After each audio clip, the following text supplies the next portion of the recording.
Hello, and welcome to Storytime with Auntie Vina. How are you? I hope everything is good. And we are going to be reading The Red Beast today. So I hope we haven't got any red beasts lurking inside of us as we listen from this story by K.I. Al-Ghani and illustrated by Al-Ghani. The Red Beast. So are you comfortable? Do you have a drink? Have you got a snack? Then let's go. The Red Beast. A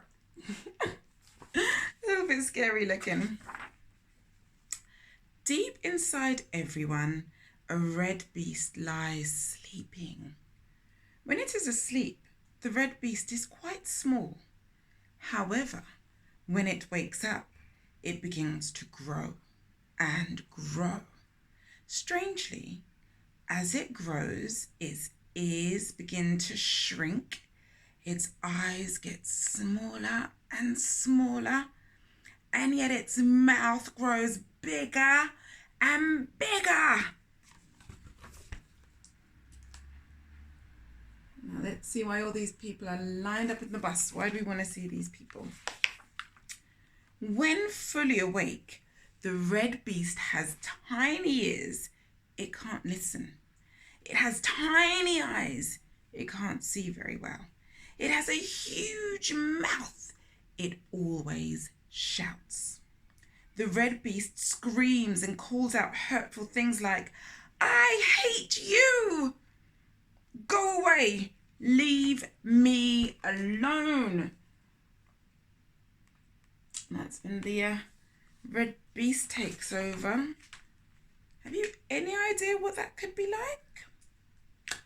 The red beast does hurtful things like biting, kicking, throwing, spitting, and swearing.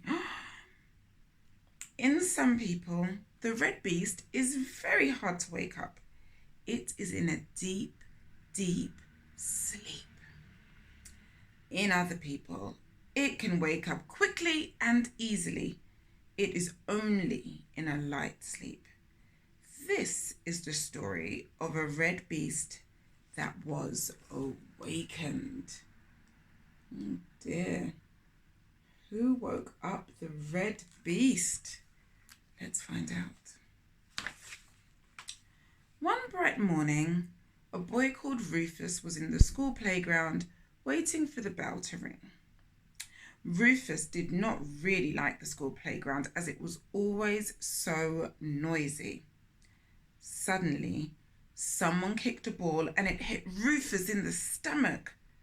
Rufus was not badly hurt, but he did feel very cross, and he looked around angrily to see who had kicked the ball. Uh-oh. Do you think something might be getting woken up? The red beast in Rufus had woken up. It started to grow and grow. One of the teachers noticed the change in Rufus and came over towards him. "Are you all right, Rufus?" asked the teacher kindly.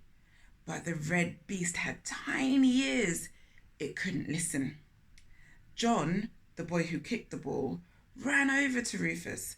"I'm really, really sorry, Rufus," he said anxiously.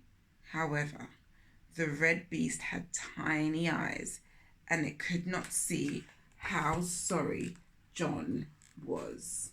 Rufus has turned into the red beast, and there's John looking very worried about what's going to happen. He's even crying. Can you see that? Look at the tears. Gosh, to make somebody that upset. The red beast swore and hit out at poor John. "I hate you. I'm gonna get you." It screamed with rage. John shrank back and started to cry. Oh dear. By this time, more teachers arrived. They trapped the red beast and took it to a quiet place. Red Beast kicked and screamed. It spat at the teachers and said hurtful words. No one looked at the beast. They just took it into the school to the safe room. Oh, look, fighting and screaming and all the emotions have taken over, haven't they? Rufus has thoroughly turned into the big, angry red beast. Rufus had been in the quiet place before. The teachers gave Rufus a stress ball. Try to tame the red beast, Rufus, they said kindly. You know what to do. So now you can see Rufus and you can see the red beast inside, but here's the stress ball. Do you know what a stress ball is? It's a ball about the size of a tennis ball, about the size of your hand, and it's made of spongy material. So when you squeeze it, it isn't too squishy, but it isn't hard. So it's a nice, gentle, pulsing kind of ball to help you just relieve some of that tension that can build up inside. Stress ball. Rufus took a deep breath and squeezed the stress ball. Then he started to count very slowly. 1, 2, 3, 4, 5, he said through gritted teeth. Red Beast began to shrink. There we go. He's squeezing the ball, and each time he squeezes the ball, some of his anger goes into the ball, and the red beast starts to shrink. His eyes get bigger, his ears get bigger, and his mouth is shrinking.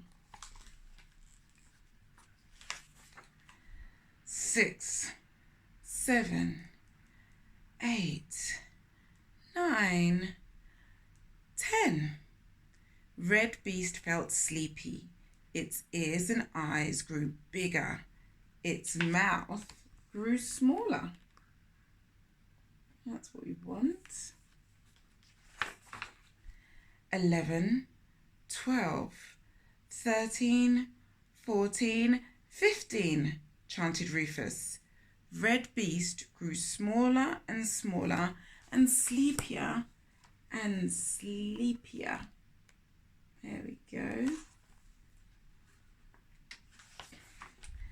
16, 17, 18, 19, 20, counted Rufus slowly as he squeezed the stress ball.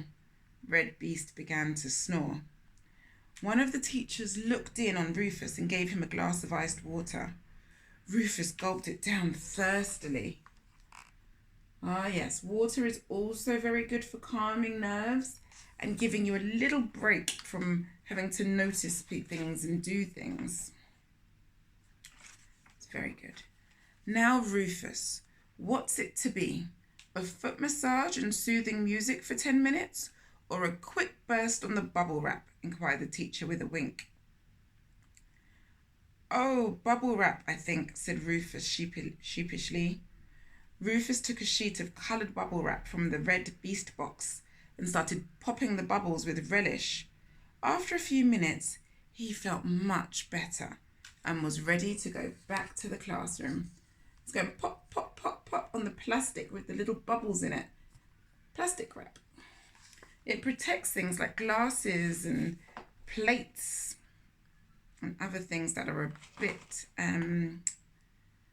delicate. That's the word. Oh, I'm having trouble with this page. 1 second. Here we are. Well done, Rufus, beamed Mrs. Smith, his teacher. You've tamed the red beast. Put 10 beans in the class jar. Rufus knew that when the jar was full of beans, the whole class would get a special treat. So as he gets better, everybody starts to benefit. Isn't that good? Rufus felt tired but very proud. He noticed John looking at him from the seat near the door. Rufus winked at John, and John winked back. He walked over to his table. I'm really sorry I hit you, John, said Rufus. Oh, that's okay. It wasn't you. It was the red beast. It's brilliant that you managed to tame him so quickly. said John happily. John's a very forgiving friend, but it's because he understands that the red beast can take over. So it's really good to be able to have understanding and empathy. That means being able to think how the other person is thinking and feeling so that you can have a better understanding of why they do what they do. Rufus knew that taming the beast wasn't easy and it would probably wake up again. However, now that he knew what to do, it would get easier and easier. And that's it. When we learn how to do something each time, we get better and better at it.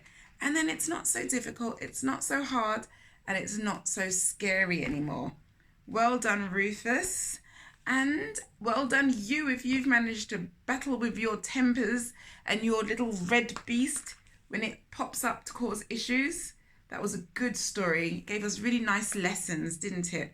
For little people and big people, we all sometimes want to lose our temper, but we should take a deep breath, go and have some quiet time, drink some water, and have something like a stress ball to get all of those feelings out in a nice productive way, in a nice friendly way. The red beast. I hope you like that. And I look forward to seeing you next time with Storytime with Auntie Vina. And don't forget to subscribe, like, and share with a friend. Okay, take care for now. Bye.